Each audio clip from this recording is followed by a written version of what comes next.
अथ मंत्रपाठः।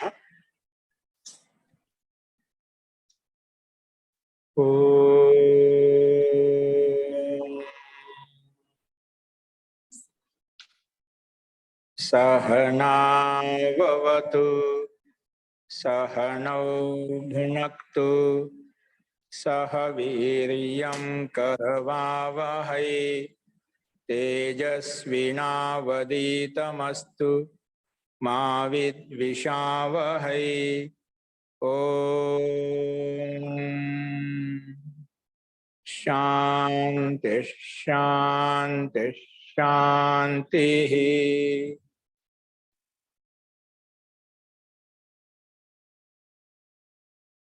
सर्वेभ्यो नमः। अंदरिकी नमस्कारम अंडी।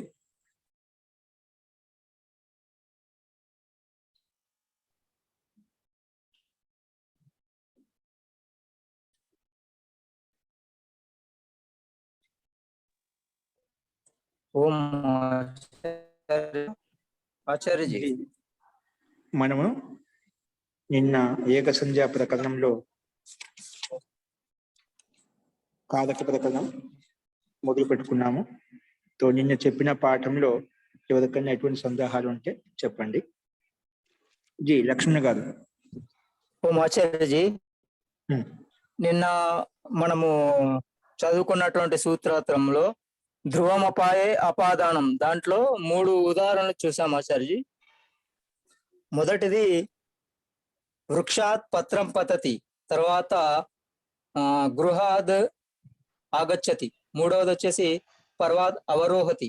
రెండవ సూత్రంలో రెండవ ఉదాహరణలో మూడవ ఉదాహరణలో జలాం జశవంతి, ఆ సూత్రం వచ్చేసి జల్లును జష్గా మార్చింది 2-3 ఉదాహరణలలో.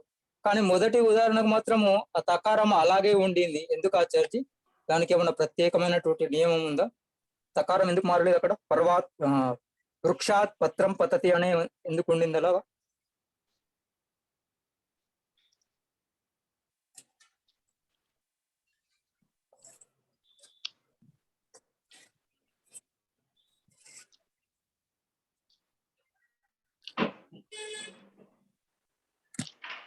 క్షమ్యతామండి కృష్ణ గారు, ఒకసారి మళ్ళీ చెప్పండి. ఉమాచార్జీ, మనం నిన్న చూసినటువంటి ఉదాహరణలో అదే ధ్రువముపాయే అపాదానం 3 ఉదాహరణలు చూసాం కదా ఆచార్జీ. వృక్షాత్ పత్రం పతతి, అలాగే గృహాద్ ఆగచ్చతి, తర్వాత పర్వాద్.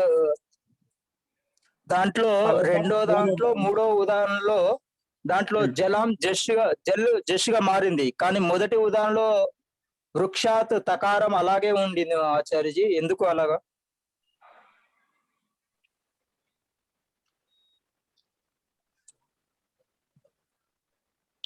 ఓం ఆచార్యజీ. జీ జీ,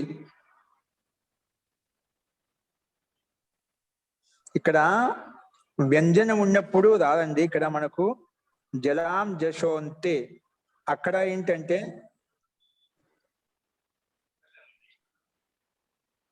జలి పరత అని చెప్పాం. ఏం చెప్పండి? జలాం జస్ ఝసి,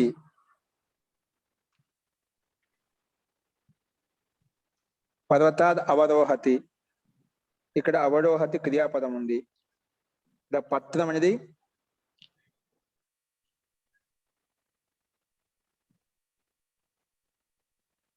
శబ్దం, కర్మపదము.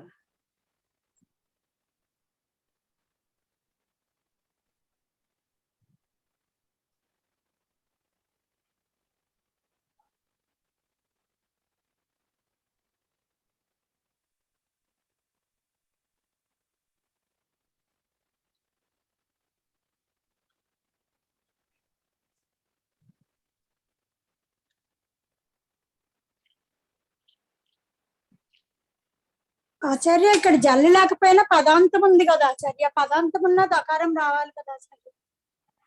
అదే అదే చూస్తున్నా అండి. ఇక్కడ జలాం జశోంతే ప్రకారంగా జలాం జస్ జసి, జలాం జస్ జసి జల్లుకు జస్ అవుతుంది, జసి పరత. అక్కడ జలాం జశోంతే ప్రకారం పదాంతం ఉంది అయిపోయింది. ఇక్కడ పదాంతం కాకుండా పదాంతం ఉంది, పక్కన ఇంకో పదం కూడా ఉంది కదా, భిన్న పదం ఉంది ఇక్కడ. రిక్షా ఇదంతా ఒకే వాక్యం కదా. వాక్యంలో జల్లుక పక్కన ఆ జసి అవుతుంది జసి పరత, కానీ జసి వర్ణంలో ఈ పకారం వస్తుందా? రాదు. రాదు కాబట్టి అక్కడ ఇక రాలేదు.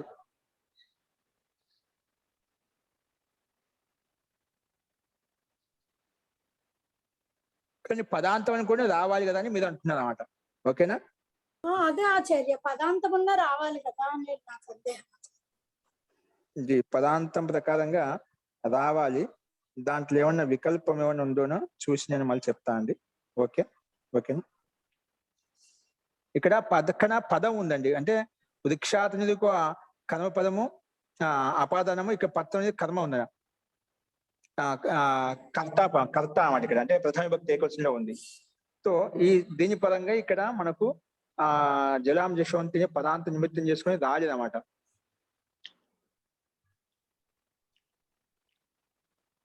ఆచార్య అన్నిటికీ వస్తుంది కానీ వృక్షాత్ ఫలాద్ అలాగ అన్నిటికీ వస్తుంది కదండి.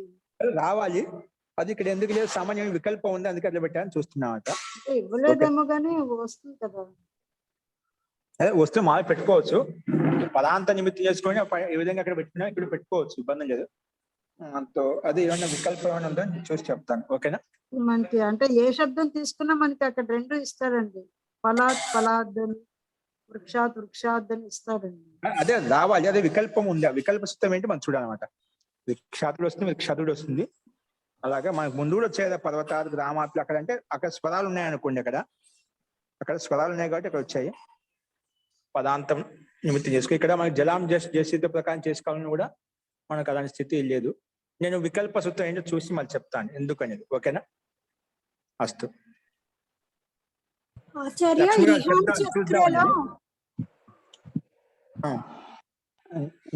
చక్రలో కృత్ ప్రత్యయం ఎలా వచ్చింది అదొకటి చెప్తా అన్నారు ఆచార్య. అవునండి, ఇది ఈహాం చక్రే ఊహాం చక్రలో మనం ఒకటి ముందు చెప్పుకున్నాము. అది దానికి సమానం చెప్తా అని చెప్పలేదు. అది దానికి సమానం అంటే కృత్సన్ ఎలా వచ్చింది. అక్కడ ఇజాదేశ గురుమతో నిత్య ప్రకారంగా ఆం ప్రత్యయం తీసుకొచ్చాము. ఏం తీసుకొచ్చాము? ఈహ ధాతు పక్కన ఆం తీసుకొచ్చాము. ఆమెకు పక్కన లిట్టు కూడా ఉందన్నమాట. ఆమెకి పక్కన ముందు ఈహ ధాతు చేత పరోక్ష లిట్టు ప్రకారం లిట్టు తీసుకొచ్చాం. లిట్టు పక్కన ఉంటే ఇజాదేశ గురుమతో నిత్య ప్రకారం ఇజాది గురుమాన్ శబ్ద ధాతుకి పక్కన ఆం ప్రత్యయం కూడా వస్తుంది చెప్పాం. ఆం ప్రత్యయం వచ్చిన తర్వాత దానికే కృత్ తదిత సమాసాశ్చ ప్రకారం తర్వాత ఆమహ ప్రకారంగా ఆమ్కి పక్కన ఉండే లిట్టు లుక్ అయిపోతుంది. ఇక్కడ మళ్ళా ప్రత్యయ లక్షణం ప్రకారం క్రిదంత నిమిత్తం చేసుకొని మనం కృత్ తదిత సమాసాశ్చ ప్రకారం ప్రాతిపదిక సంజ్ఞ ఇప్పుడు పెట్టుకుంటాం. ఇక్కడ కృత్ ఏంటంటే ఆమహ అనేది కృత్ కాదు, కానీ దానికంటే ముందు లిట్ లిట్ చేసిన కదా పరోక్ష లిట్ అనేది. ఆ లిట్ పరోక్ష అనేది కృత్ అధికారంలో ఉందన్నమాట. అది లిట్ కృత్ ప్రత్యయం. ఆ కృత్ ప్రత్యయం కాబట్టి కృత్యం ప్రకారంగా దానికి ప్రాతిపదిక సంజ్ఞ వచ్చింది. ఎందుకంటే ఇంకా లిట్ లకార స్థానంలో టిప్ తస్ జీ సిప్ తస్ వినింగ్ ఆదేశం రాలేదన్నమాట. ఒకవేళ ఆదేశాలు వచ్చించినా తింగ్ బి ప్రత్యయ భవంతి అని చెప్పి భిన్నంగా ఉండేదన్నమాట. ఇక్కడ మనం ఆదేశాలు తీసుకొని రాలేదు కాబట్టి లిట్ లకారం. ఒకవేళ ఆదేశాలు వచ్చినా కూడా మనం లిట్ అవస్థలో తీసుకున్నాం. లిట్ కృత్తే కదా, అది కృత్ కాబట్టి ఆ కృత్ ప్రత్యయ నిమిత్తం చేసుకొని ప్రాతిపదిక సంజ్ఞ పేరు పెట్టుకున్నాము. ప్రాతిపదిక సంజ్ఞ పేరు పెట్టుకోవడం మనకు ప్రాతిపదికం కృత్యో మకారాంత యజంతశ్చ అని చెప్పి మకార శబ్దం కంటే అవయ సంజ్ఞ పేరు పెట్టుకుని అవయ దాప్ సుపహ ప్రకారంగా సుప్లుక్ చేశామండి. సో ఇక లిట్ ని కృత్ ప్రత్యయంగా భావించి మనం ప్రాతిపదిక సంజ్ఞ పేరు పెట్టుకున్నామండి. అస్తు జీ, అందరికి అర్థమైందండి? ఆచార్య వా అవసానం నుంచి రావచ్చండి, వికల్పేన కదా. భావసాన్య ప్రకారం వస్తుందంటారా? ఎక్కడ వృక్షాతులు అనుకుంటున్నాను సార్. జీ అవసాన ప్రత చూద్దాం, చెప్తాను. భావసాన్య కూడా చూద్దాం ఒకసారి. ఓకేనా? చెప్తాను. అసలు ఇంకా దీంట్లో ఎవరికైనా సందేహం ఉందా? ఇంకా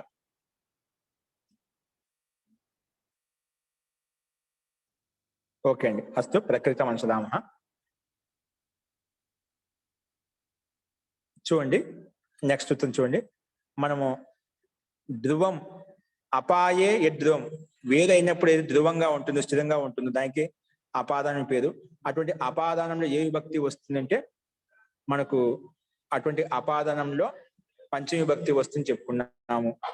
ఇంకా పంచమి విభక్తి ఎప్పుడు వస్తుంది, ఎప్పుడు అపాదాన సంజ్ఞ పేరు పెట్టుకుంటామంటే భీత్రార్థానం భయహేతు, భయానికి కారణం ఎవరైతే ఉన్నారో, భయపెట్టడానికి కారణం ఎవరైతే ఉన్నదో వారిలో భయహేతు, భయానికి కారణం ఎవరైతే ఉన్నారో వారిలో పంచమి విభక్తి వస్తుంది. దానికి ముందు అపాదానం పేరు వస్తుంది, అటువంటి అపాదంలో పంచమి విభక్తిని కూడా పేరు వస్తుంది.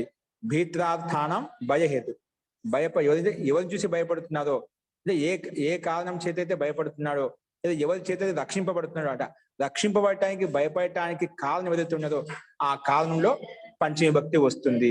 అదే నిన్న చూసాం. చోరేభ్య బిభేతి, భయపడుతున్నాడు. ఎవరిని చూసి భయపడుతున్నాడు? దొంగ వాళ్ళని చూసి భయపడుతున్నాడు. అంటే భయపడటానికి కారణం దొంగ వాళ్ళు, కానీ ఆ దొంగ వాళ్ళలో పంచమి విభక్తి వచ్చింది. చోరేభ్య ఉద్విజేత్, చోరేభ్య ఉద్విజతే, ఇక్కడ అదే కూడా భయపడుతున్న అర్థంలో ఇది కూడా అదే విధంగా పంచమి విభక్తి వచ్చింది. ఇక్కడ త్రాయార్థానంలో చౌరేభ్య త్రాయతే, దొంగ వాళ్ళ నుంచి రక్షింపబడుతున్నాడు. అంటే ఎవరి నుంచి రక్షింపబడుతున్నాడు? దొంగ వాళ్ళ నుంచి రక్షింపబడుతున్నాడు. అంటే దొంగ వాళ్ళకి కారణం, రక్షింపబడటానికి కారణం దొంగ వాళ్ళు అనమాట.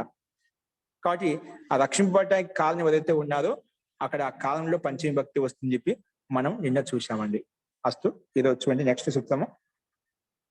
ఇంకా అపాదన సంధి ఎక్కడెక్కడ వస్తుంది అనేది ఇక్కడ చెప్తున్నమాట. చూడండి, పరాజేర సోడ ఏంటండి? పరాజేర సోఢ, పరాజయ షష్ఠి విభక్తి ఏకవచనము, అసోఢ ప్రథమ విభక్తి ఏకవచనము. పరాజయ షష్ఠి విభక్తి ఏకవచనము, అసోఢ ప్రథమ విభక్తి ఏకవచనము. చూడండి, సోఢుం శక్యతే ఇది సోఢ, సోఢుం శక్యతే ఇది సోఢ, నా సోఢ అసోఢ. అంటే సోఢుం సహించడానికి శక్యమైనది ఏదైతే ఉందని సోఢ అంటాం. ఏంటి? ఏదైతే సహించగలుగుతామో, సహించే శక్యత ఎంతైతే ఉందో అటువంటి దాన్ని సోఢుం శక్యతే, ఇది సహించగలది, నేను ఓర్చుకోగలను, అటువంటి సిచ్యువేషన్ సందర్భం ఏదైతే ఉందో దాన్ని సోఢ అంటాం. సోఢుం శక్యతే ఇది సోఢ, నా సోఢ అసోఢ. అటువంటి సహించే శక్తి, ఓర్చుకునే శక్తి, అటువంటి సందర్భం, అటువంటి విషయం ఉండకూడదంట. అసోఢ, అసోఢ అంటే అసహనీయ మీద ఉండకూడదు, సహనీయ మీద ఉండదన్నమాట. అసోఢ, ఓకేనా? అటువంటి సందర్భంలో ఇది నయ తత్పురుష సమాసం, నా సోఢ అసోఢ అని చెప్పి నయ తత్పురుష సమాసం తీసుకున్నాము. ఇక్కడ అనువృత్తి చూడండి, అపాదానం నెక్స్ట్ కారకే, ఈ రెండింటికి అనువృత్తి వస్తుంది. పైనుంచి అపాదానం కారకే అధికారం మనకు ముందు వరకు వెళ్తుంది కాబట్టి అది కూడా కంటిన్యూ వస్తుంది. ఇప్పుడు సూత్రాలు చూడండి, పరాజేర సోఢ అంటే పరా పూర్వస్య, అంటే పరా శబ్దం పూర్వంలో ఉంటే పరా పూర్వస్య జయతే ధాతో, పరా పూర్వస్య జయతే ధాతో అంటే జీ ధాతు, జయతే అంటే జీ ధాతు అని అర్థం. జయతే జీ ధాతు ప్రయోగే అంటే ప్రయోగంలో, అసోఢ అంటే వ్యవహారంలో, అసోఢ అంటే అసహ, సోఢుం శక్యతే సోఢ అంటే ఏదో సహించదగినదో దాన్ని సోఢ అని చెప్పాం. ఏ సహింప లేదో అంటే సహించలేమో, అది ఓర్చుకోలేమో, అటువంటి అసోఢ, దాన్ని నా సోఢ అసోఢ, అశక్యమైనది ఏదైతే ఉందో అలాంటి అర్థంలో. ప్రయోగే అసోఢ, ప్రయోగంలో దాన్ని సహించుకోలేమట. అటువంటి సందర్భంలో యో అర్థ, ఏదైతే అర్థం ఉందో తత్ కారకం అపాదాన సంజకం భవతి, అటువంటి కారకానికి, అంటే ఇది ఏదైతే సహించలేమో, ఏదంటే అది సహనం దాటిపోయినాట, సహించే యోగంలో దాన్ని ఓర్చుకునే స్థితి లేదన్నమాట. అటువంటి స్థితి ఏదైతే ఉందో అసోఢ, మనం దాన్ని సహించుకోలేము, దాన్ని ఓర్చుకోలేము. అటువంటి సందర్భం ఏదైతే ఉందో, అలాంటి అర్థాన్ని ఇచ్చే సందర్భం ఏదైతే ఉందో అటువంటి దానికి, అటువంటి కారకానికి అపాదాన సంజ్ఞా భవతి అని చెప్పి ఈ సూత్రం చెప్పింది.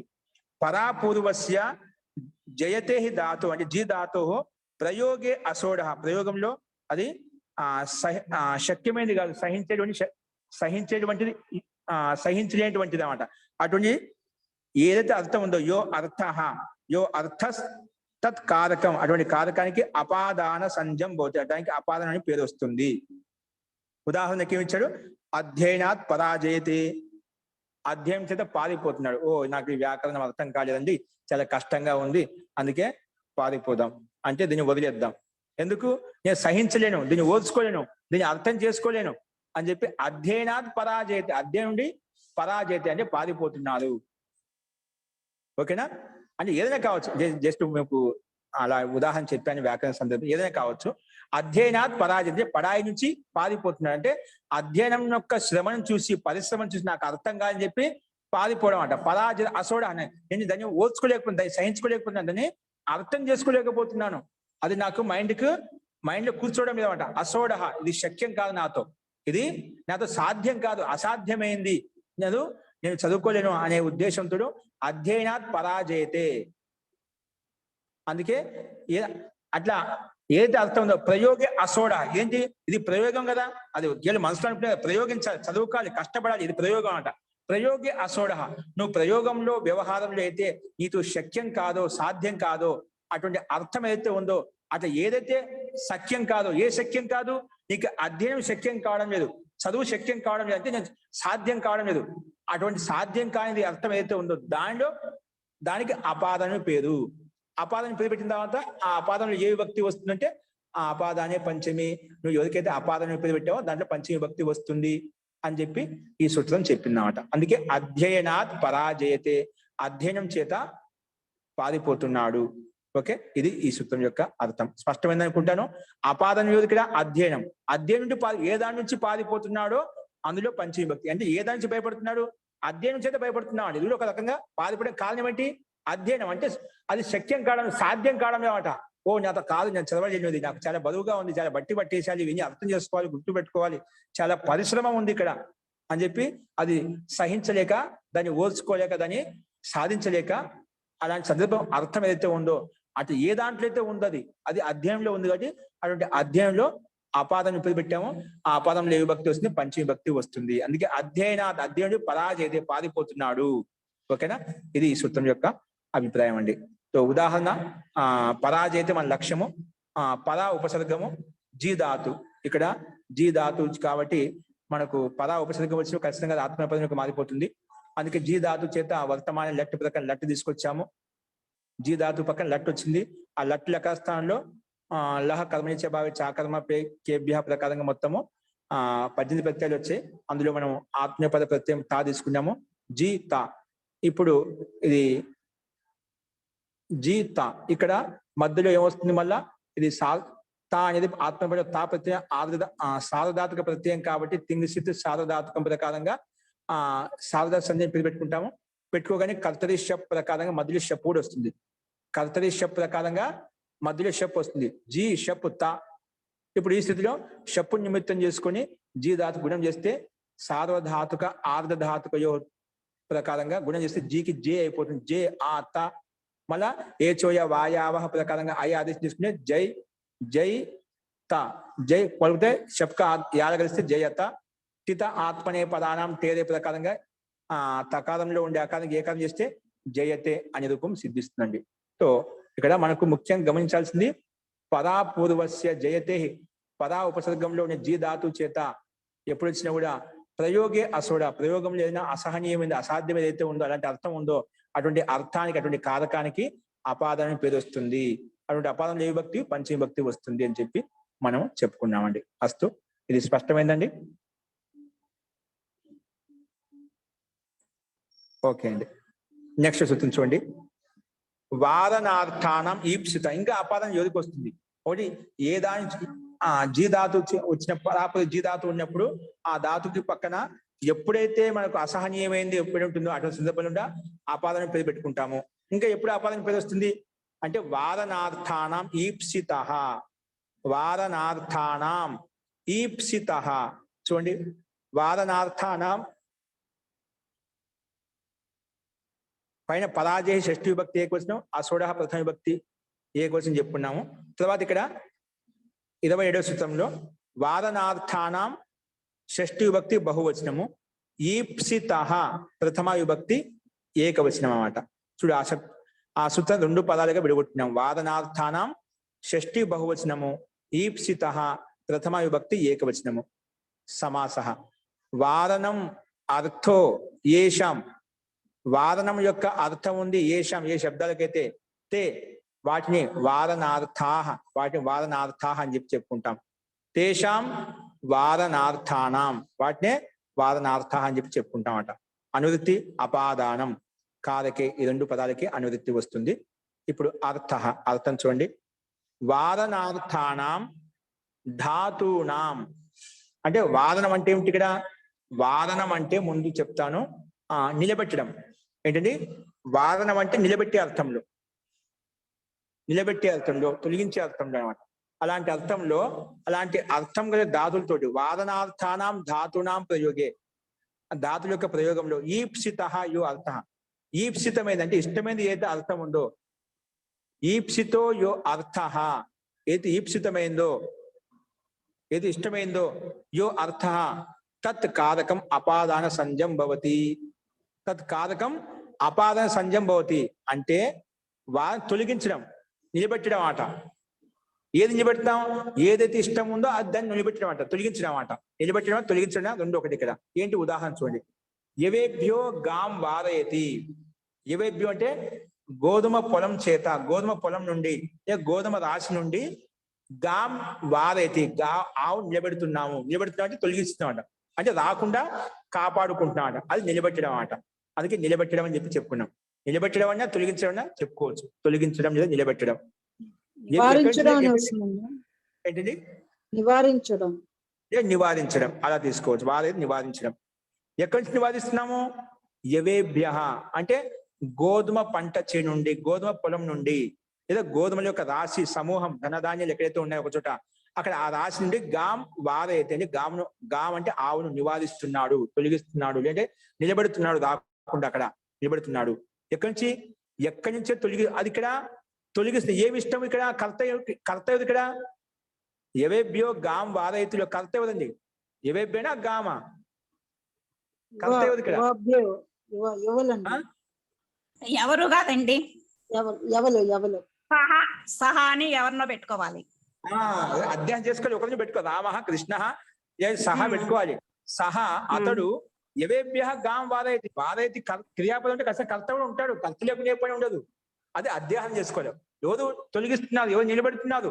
సహా లే రామ, రాముడు యవేభ్య అంటే గోధుమ పంట చేను నుండి, గాం ఆవును, వారైతి అని నివారిస్తున్నాడు. అంటే అతను నివారించడానికి ఏది ఇష్టము, ఏం నివారించాలనుకుంటున్నాడు? ఇష్టమైంది ఏంటి?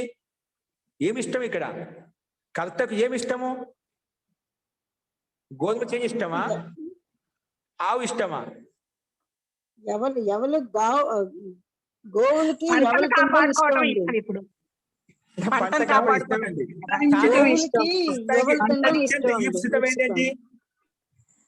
ఈప్సితమైంది అంటే ఏ పని చేయాలి అక్కడ? పంటని కాపాడుకోవాలి.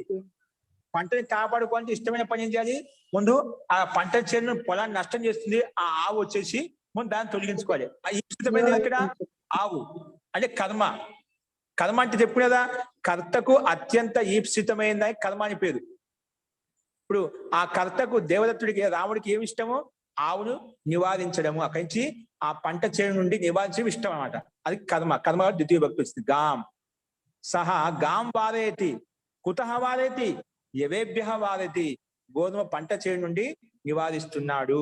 ఓకేనా? అలాగే యవేభ్యో గాం నివర్తయతి, ఇక్కడ నివర్తయతి నివర్తిస్తున్నాడు. యవేభ్యో గాం నివర్తయతి, ఇక్కడ నివారిస్తున్నాడు. ఆచార్య, ఇక్కడ ఈప్సితము ఆవు కూడా ఈప్సితమే కదా ఎవలు? ఏంటి? ఆవులకు కూడా ఈప్సితమైంది, ఇష్టమైంది కదా, ఆహారమే కదా. అవును, ఇష్టమైంది.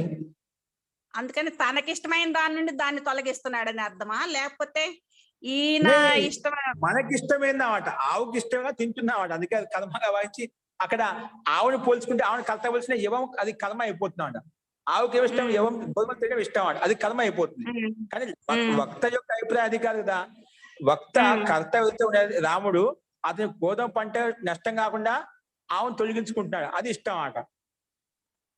ఇష్టం ఏంటి ఇక్కడ? దేవతలకు ముఖ్యంగా ఆ ఆవుని తొలగించడం, ఆవు నిలబెట్టడం రాకుండా. ఎందుకు?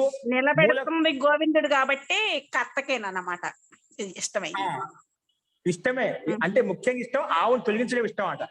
అందుకే ఆవుకు కర్మ సంజ్ఞ అత్యంత ఇష్టమైన కర్మ సంజ్ఞ పెట్టి గాంలో కర్మ సంజ్ఞ పెట్టి గాం ద్వితీయ వ్యక్తి వచ్చిందన్నమాట. అది ఎక్కడ తొలగిస్తున్నాడు? యవేభ్య గోధుమ పంటను వేరు చేస్తున్నాడు. వేరు చేస్తున్నా కాబట్టి ఎక్కడి నుంచి వేరు చేస్తున్నామో అక్కడ పంచమి భక్తి అపాదనం వేరైపోయింది. ఆవును వేరు చేస్తున్నాం అంట. ఎక్కడి నుంచి వేరు చేస్తున్నాము?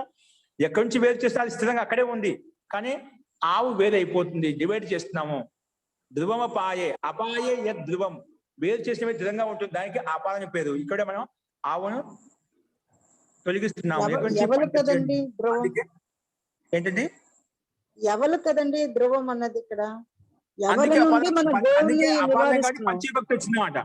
ఎవరు కాబట్టి ధ్రువమైంది కాబట్టి ఆ ధ్రువం మీద అపాదన అని పేరు. అపాదన కంటే పంచవిభక్తి వచ్చింది. పంచవిభక్తి బహుశా యవేభ్య వచ్చింది. అలాగే పంచవిభక్తి వచ్చింది. అలాగే యవేభ్యో గాం నివర్తయతి కూడా అదే విధంగా చూసుకోవాలి. ఓకే, వారయతిలో ఇక్కడ ఉరువు ధాతువుకి షప్పు తిప్పు తీసుకొచ్చి షప్ నిమిత్తం చేసి గుణం అవుతుంది. ఉరికి వృద్ధి చేస్తే వార అయిపోతుంది.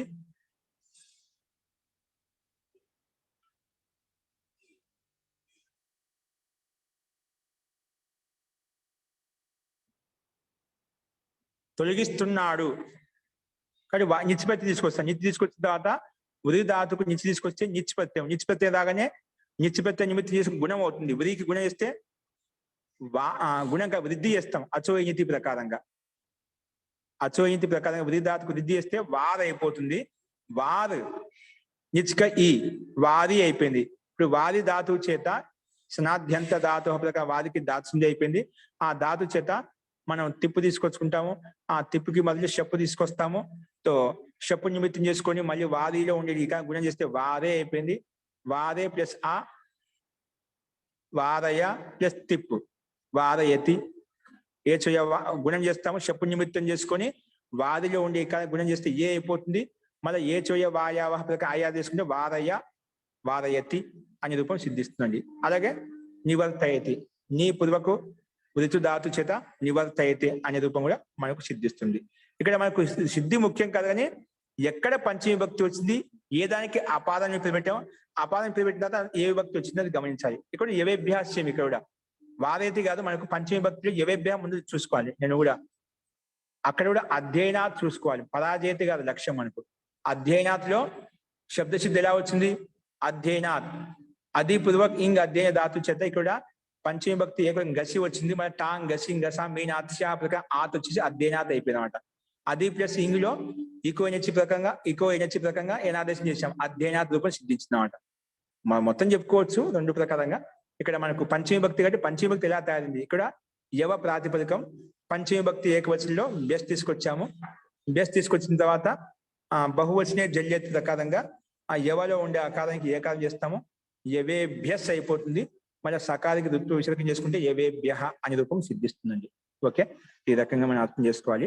సో ఈ సిద్ధమైన ఇక్కడ వాదనార్థక అంటే రోకనే అర్థవాళి धातुओं ప్రయోగంలో ఈప్సిత్ అంటే ఇష్టం, జో పదార్థ ఉస్కి అపాదన సంజ్ఞ. ఏది ఇష్టమైన పదార్థం ఉందో, ఇష్టమైన పదార్థము ఏంటి ఇక్కడ?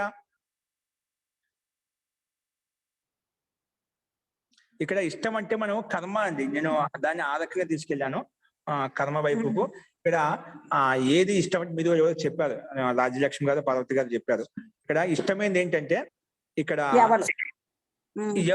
ఎవరికి ఇష్టం కాబట్టి దాన్ని రక్షించుకోవడం కోసం ఆమెను తొలగిస్తున్నాం అన్నమాట.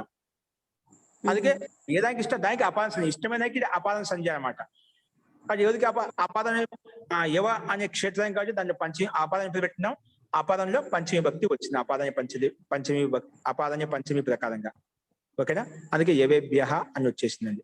సో ఇక్కడ కర్తకు ఏమి ఈప్సితం అంటే ఇష్టం అంటే జో పదార్థ ఉస్కి అపాదన సంజ్ఞ అవుతుంది. అంటే ఇక్కడ ఇష్టమైనది పదార్థాలు ముఖ్యంగా ఆ గోధుమ పంట చేయడం ముఖ్యమైనది కాబట్టి దాన్ని రక్షించుకోవడం కోసం ఆయన ఆవును తొలగిస్తున్నాడు.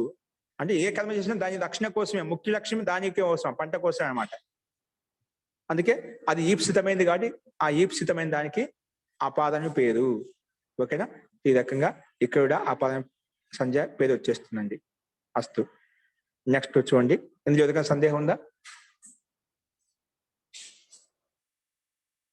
నెక్స్ట్ చూడండి, అంతర్ధౌ ఏనా దర్శనమిచ్చతి.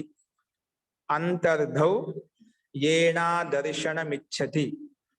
అంతర్ధౌ సప్తమి విభక్తి ఏకవచనము, ఏనా తృతీయ విభక్తి ఏకవచనము, అదర్శనం ప్రథమ విభక్తి ఏకవచనము, ఇచ్చతి తింగంత పదం. ఇక్కడ ఏంటి ఇచ్చతి అనేది ప్రథమ విభక్తి ఏకవచనం, తింగంత పదం అన్నమాట.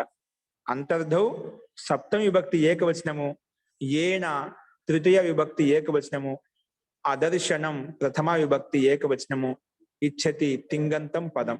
ఓకేనా? సో సమాసః ఇక్కడ చూడండి, సమాసం ఇక్కడ అంతర్ధౌ అనే పదంలో సమాసం చెప్తున్నారు. ఇక్కడ సారీ, అంతర్ధౌ కాదు, అదర్శనం అనే పదాన్ని విడగొడుతున్నారు. నా దర్శనం అదర్శనం ఇక్కడ ఇవ్వలేదు పూర్తిగా. నా దర్శనం అదర్శనం ఇత్యత్ర నై తత్పురుష సమాసః. నా దర్శనం ఎక్కడ దర్శనం కాదని అదర్శనం అంటాం, ఎక్కడ ప్రత్యక్షం కాదని అదర్శనం అంటాం అంట. నా దర్శనం అదర్శనం ఇత్యత్ర నై తత్పురుష సమాసః. అనువృత్తి అపాదానం కారకే, ఈ రెండు పదాలకి అనువృత్తి వస్తుంది. అర్థ అర్థం చూడండి. అంతర్ధం అంటే ఏమిటి? అంతర్ధం అంటే వ్యవధాన నిమిత్తం, అంటే వ్యవధానం నిమిత్తం, వ్యవధాన నిమిత్తం ఏన అదర్శనం ఆత్మనః ఇచ్చతి. వ్యవధాన నిమిత్తం ఏన అదర్శనం ఆత్మానం ఇచ్చతి. తత్ కారకం అపాదాన సంజ్ఞకం భవతి. తత్ కారకం అటువంటి కారకానికి అపాదాన సంజ్ఞకం భవతి, దానికి అపాదానమే పేరు. అదేవిధంగా ఉదాహరించారు. ఉపాధ్యాయాత్ అంతర్దత్తే, ఉపాధ్యాయాత్ నిలీయతే. వ్యవధానం వ్యవధాన నిమిత్తం ఏన అంటే వ్యవధానం అంటే ఎవరిని చూసి అయితే నిమిత్తం దాక్కోవాలనుకున్న, వ్యవధానం అంటే అడ్డం కావాలి. వ్యవధానం అంటే అడ్డు, అంటే ఎవరిని చూసి అయితే మనం అంటే అడ్డుపడుతున్నాము. అడ్డు అంటే దాక్కోవాలనుకుంటున్నాము, వారి కనిపించకుండా ఉండాలనుకుంటున్నాము. ఏన అదర్శనం అంటే ఎవరి ద్వారా అయితే అదర్శనం కావాలి అనుకుంటున్నామో, వ్యవధానం కావాలి అనుకుంటే ఎవరిని ఆత్మానం ఇచ్చేది. ఆత్మలు ఏం కోరుకుంటున్నావు? నేను ఆ అధ్యాపకుడికి కనిపించకూడదు, లేదా ఆ పోలీసు వ్యక్తికి కనిపించకూడదు. ఎందుకు? ఏదో కారణం ఉందామంట. అట్లా వ్యవధానం కోరుకుంటున్నాడు. ఓ నేను కనిపించకూడదు, వ్యవధానం అడ్డం కావాలి, ఏదో ఒకటి దాక్కోవడం అంట. అట్లా వ్యవధానం నిమిత్తం అంటే వ్యవధానికి నిమిత్తం అవుతాడు, అంటే అడ్డుపడటానికి, అంటే కనిపించకుంటానికి వ్యవధాన నిమిత్తం. ఏన అదర్శనం, దీని ద్వారా అదర్శనం కనిపించకుండా ఇష్టపడుతున్నావు అంటే ఆత్మానం ఇచ్చేది. కనిపించకుండా అని చెప్పి నువ్వు ఆత్మలో కోరుకుంటున్నావు. అంటే ఎవరిని చూసి అయితే అది ఆత్మానం అదర్శనం ఇచ్చేది. ఎవరి ద్వారా అయితే నువ్వు ఎవరిని చూసి అయితే, ఎవరి చేత అయితే నీ ఆత్మను అంతర్ధానం చేయాలనుకుంటున్నావో, అంటే కనిపించకుండా అదర్శనం కావాలనుకుంటున్నావో, అటువంటి వ్యక్తిలో, అటువంటి వస్తువులు, అటువంటి పదార్థంలో తత్ కారకం, అటువంటి కారకానికి, అటువంటి వ్యక్తికి అపాదన సంజ్ఞకం భవతి. ఇక్కడ ఉపాధ్యాయాత్ అంతర్దత్తే, ఉపాధ్యాయ చూసి దాక్కుంటున్నానండి. వ్యవధానంగా అంటే అడ్డుపడు, అంటే కనిపించకుండా దాక్కుంటున్నా, అదర్శనం అయిపోతున్నా. అక్కడి నుంచి ఉపాధ్యాయుడు వస్తున్నాడు, ఉపాధి నుంచి భయపడే వాళ్ళు ఉంటారండి. ఒక స్టూడెంటే భయపడతామంట. కాబట్టి తప్పంటే చదువుకోలేదు, ఎగ్జామ్ రాయలేదు, ఏదో విద్యాపరంగా ఏదైనా దోషం ఉంటుంది, అందుకే ఆ ఉపాధ్యాయుని చూసి ఏమైనా అడుగుతాడని చెప్పి మనం దాక్కుంటామట. అందుకే ఉపాధ్యాయ అంతర్దత్తే అంటే వ్యవధానంగా దాక్కుంటున్నాడు, అడ్డుపడుతున్నాడు, అంటే కనిపించకుండా అదృష్టం అయిపోతున్నాడు. అలాగే ఉపాధ్యాయాత్ నిలీయతే, ఉపాధ్యాయుని చూసి దాక్కుంటున్నాడు, ఉపాధ్యాయుని చూసి దాక్కుంటు అర్థాలు అవి. ఒకటి అడ్డుగా ఉంటున్నాడు కనిపించకుండా, ఒకటి నిలీయతే అది ఎక్కడో వెళ్ళి దాక్కుంటున్నాడు కనిపించకుండా, అదృష్టం అయిపోతున్నాడు. ఇదే అంతర్ధౌ. ఏన అంటే అంతర్ధానం కావాలనుకుంటున్నాడు. ఏన అంటే ఎవరి ద్వారా అయితే, ఎవరు ఏనా అదర్శనం ఇచ్చేది, ఎవరైతే అదర్శనం కావాలనుకుంటున్నారో, ఏనా అంటే ఎవరిని చూసి అయితే అంతర్ధానం కావాలనుకుంటే కనిపించకుండా పోవాలనుకుంటున్నారు, అట్లా ఆత్మలో ఆ విధంగా వెళ్తే అనుకుంటారో అటువంటి వారిలో ఎవరిని చూసి దాక్కోవాలనుకుంటున్నా, అటువంటి వారిలో అటువంటి కారకానికి అపాదన సంజ్ఞకం అవుతుంది. దానికి అపాదన పేరు వస్తుంది. అపాదన పేరు రాగానే అపాదన ఏ విభక్తి వస్తుందంటే అన్ని చోట్ల అపాదానే పంచమి.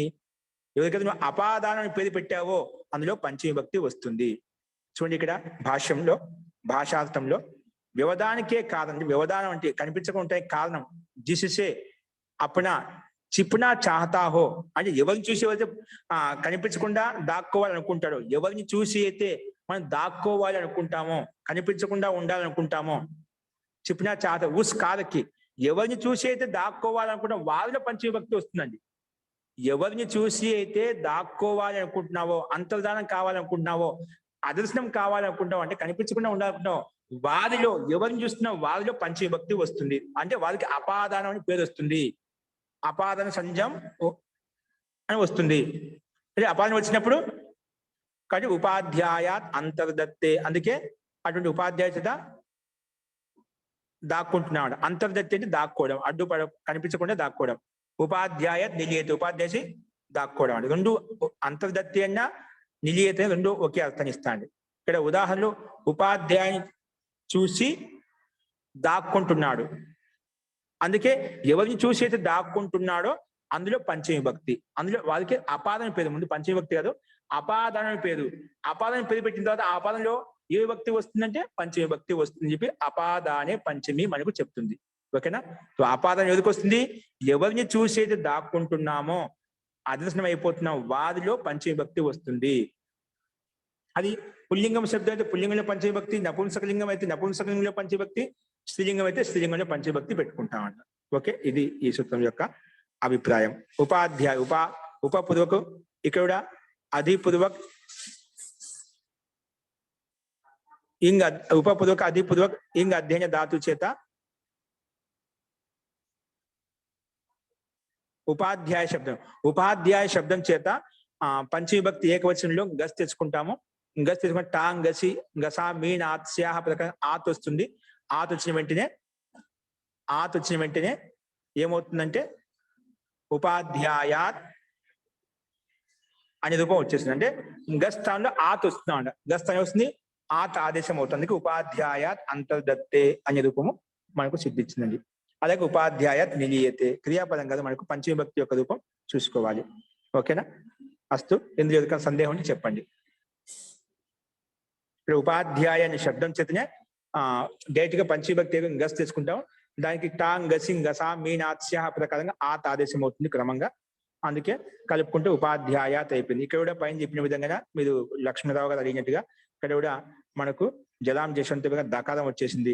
ఇక్కడ ఉపాధ్యాయాత్ నిలియత్, ఇక్కడ మామూలుగా వావసాన ప్రకారం ఇప్పుడు రాజ్యలక్ష్మి గారు అన్నట్టుగా అక్కడ మనం అవసానంలో ఉంది అని చెప్పి ఇక్కడ వికల్పంగా మనం దకారం తెచ్చుకోవాల్సింది. ఒకసారి తకారం పెట్టుకోవచ్చు, దకారం పెట్టుకోవచ్చు, వ్యంజనం ఉందన్నమాట.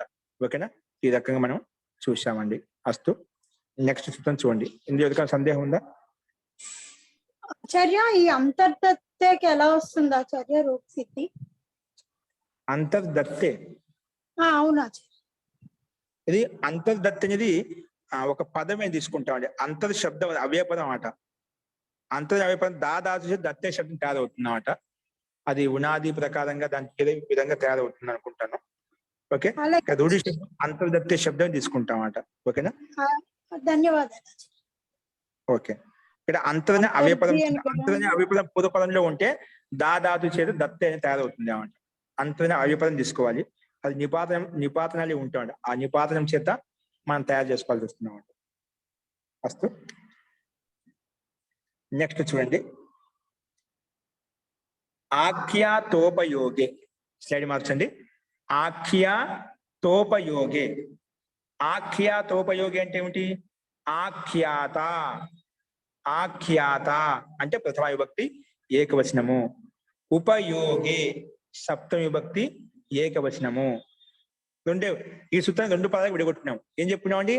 ఆఖ్యాత అంటే ప్రథమ విభక్తి ఏకవచనము, ఉపయోగే సప్తమ విభక్తి ఏకవచనం అంట. ఇక్కడ చూడండి. ఇప్పుడు అనువృత్తి పైనుంచి ఆపాదనం కారకే రెండు పదాలకు అనువృత్తి వస్తుంది మనకు. ఇప్పుడు చూడండి. అర్థ ఆఖ్యాత అంటే ప్రతిపాదయిత. ఆఖ్యాత అంటే ప్రతిపాదించే వ్యక్తిని ఆఖ్యాత అంటామండి. ఆఖ్యాత అంటే ఏమిటి? ప్రతిపాదయిత, ప్రతిపాదించేవాడిని ఆఖ్యాత అంటాం. లేదా పాఠయిత, చదివించేవాడిని. అంటే ఏదైనా ఒక విషయాన్ని ప్రతిపాదిస్తున్నా ఒక విషయం ఉంటుందన్నమాట. అలాగే ఒక అధ్యాపకుడిని చదివిస్తున్నా అంటే ఒక విషయం ఉంటుందన్నమాట. అందుకే పాఠయిత లేదా ప్రతిపాదయిత, ప్రతిపాదించేవాడిని చదివించేవాడిని ఆఖ్యాత, ఆఖ్యానం చేసేవాడిని వ్యాఖ్యానం చేసేవాడిని ఆఖ్యాత అంటామట. ఓకేనా? సూత్రంలో ఆఖ్యాత అనే పదానికి అర్థమైందా? ఆఖ్యాత అంటే ప్రతిపాదయిత, ప్రతిపాదించేటువంటి వాడు, లేదా పాఠయిత చదివించేటువంటి వాడిని ఆఖ్యాత అనే శబ్దంతో చెప్పుకోవచ్చు. ఉపయోగే అంటే ఏమిటి? ఉపయోగ సూత్రంలో ఉపయోగ శబ్దం వచ్చింది. ఉపయోగ అంటే ఏమిటి? నియమపూర్వకం విద్యాగ్రహణం, దీన్ని ఉపయోగ శబ్దం చెప్పారు. ఏంటండి చూడండి, విద్య ఎలా గ్రహించాలా? నియమపూర్వకంగా, విధిపూర్వకంగా, నియమపూర్వకం విద్యాగ్రహణం, నియమపూర్వకం విద్యను గ్రహించాలి. కాబట్టి అదే అర్థం చెప్పాడు. నియమపూర్వక ఉపయోగం అంటే ఏమిటి? నియమపూర్వక విద్యాగ్రహణం అంటే ఆఖ్యాతం, అంటే ఆఖ్యాతంలో ఉపదేశం వినాలి, అంటే అధ్యయనం వినాలి. గురువులు చెప్పింది, ఆచార్యులు చెప్పింది ఎవరైతే మనకు ఎక్కడ నేర్చుకుంటున్నామో నియమపూర్వకంగా ఆఖ్యాత ప్రతిపాదన చేత, పాఠకుల చేత మనం నియమపూర్వక విద్యని గ్రహించుకోవాలి. ఓకేనా? అది ఇక్కడ అర్థం ఇచ్చారు చూడండి. ముందుగా ప్రతి పదానికి అర్థం చెప్పుకున్నాం. ఉపయోగ అంటే నియమపూర్వకంగా విద్యను గ్రహించడము, విధి విధానం. విద్య నేర్చుకున్నా నిజంగా నియమపూర్వకంగా ఉంటే అది మనకు అర్థం అవుతుంది. నువ్వు నియమపూర్వకంగా చదువుతుంటే అర్థం కానిది అర్థం అవుతున్నాడు. మనకు నిరంతరంగా ప్రతి నిత్యం వస్తూ ఉంటే ఖచ్చితంగా అర్థం అవుతుంది. మనం క్రమం తప్పామా అక్కడ అన్ని అస్తవ్యస్తం అవుతాయన్నమాట. ఏదో ప్రబుద్ధ వ్యక్తులే కొంచెం క్రమం తప్పినా వాళ్ళు లైన్లోకి రాగలుగుతారు. కానీ సామాన్య వ్యక్తి అయితే నిరంతరంగా విద్య అనేది క్రమంగా అధ్యయనం చేసినప్పుడే దాంట్లో గుణవత్త, బలవత్త, శక్తి, ఐశ్వర్యం, ఆత్మవిశ్వాసం ఇవన్నీ పెరుగుతాయండి. అంటే క్రమపాఠం చదవడంలో, క్రమంగా అధ్యయనించడంలో అంత శక్తి తెలియకుండా వచ్చేస్తున్నామాట. కానీ నిరంతరంగా నిత్యము శ్రద్ధ నిష్ఠాపూర్వకంగా నువ్వు వచ్చినా రాకుండా నువ్వు నిరంతరంగా అలా అభ్యాసం చేస్తున్నావు, ఖచ్చితంగా అది నీకు బోధపడుతుంది, దానికి సందేహమే లేదన్నమాట. ఆ నమ్మకం, ఆ విశ్వాసంతో ఉంటేనా, శ్రద్ధతో ఉంటే ఖచ్చితంగా అర్థం అవుతుంది. కానీ ధైర్యం కావాలి మనకు ముఖ్యంగా. అందుకే నియమపూర్వకే చూడండి, నియమపూర్వకే విద్యాగ్రహణే, నియమపూర్వకంగా విద్యను గ్రహించడంలో యహ ఆఖ్యాత, ఎవరైతే ఆఖ్యాత అంటే ఆఖ్యానం చేసేవాళ్ళు అంటే ఉపదేశించే వాళ్ళు ఉన్నారో, లేదా పాఠయిత చదివించే వాళ్ళు ఉన్నారో, తత్కాలం ఆ వ్యక్తికి, ఆ ఆఖ్యాతకి అంటే ఆ చదివించే వారికి, ఆ ఉపదేశించే వారికి పాఠయిత తత్కారకం, అంటే ఆ పాఠిత దానికి తత్కారకం, అటువంటి కారకానికి తత్కారకం అపాదాన సంజం భవతి, అపాదాన సంజం భవతి. ఇది ఈ సూత్రం యొక్క అభిప్రాయం, అర్థం.